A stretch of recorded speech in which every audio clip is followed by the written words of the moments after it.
General Mills Incorporated recently announced they will no longer use genetically engineered ingredients in Cheerios.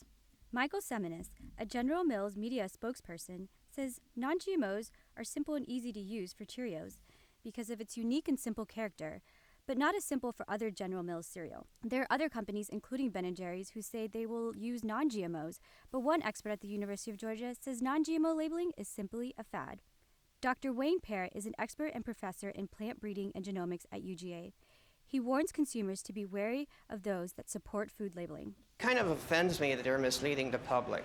So it's just one reason I would avoid them. But from a health perspective, they're as healthy as non-GMO food. In certain cases, they've been found to be healthier.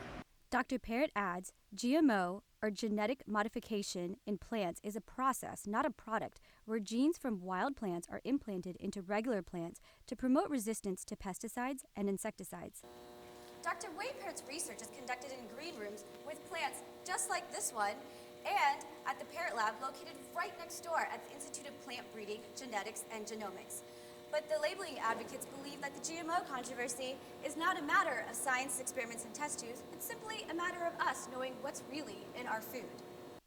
On its website, Just Label It, a national labeling advocacy group, says it is affiliated with different organizations dedicated to pushing for a national labeling requirement of GMOs. Jason Reno, Director of Government Affairs at the Environmental Working Group, is a colleague of the social media manager of JLI. Reno says, organization's name, Just Label It. And the issue isn't surrounding the potential health impacts of genetically engineered food. It's about giving consumers the right to know what's in their food. While Reno agrees with the lack of scientific basis, he believes it's important for people to still know what they are eating. Ben & Jerry's, a JLI partner, supports mandatory labeling of GMOs as the ice cream giant boasts of natural ingredients.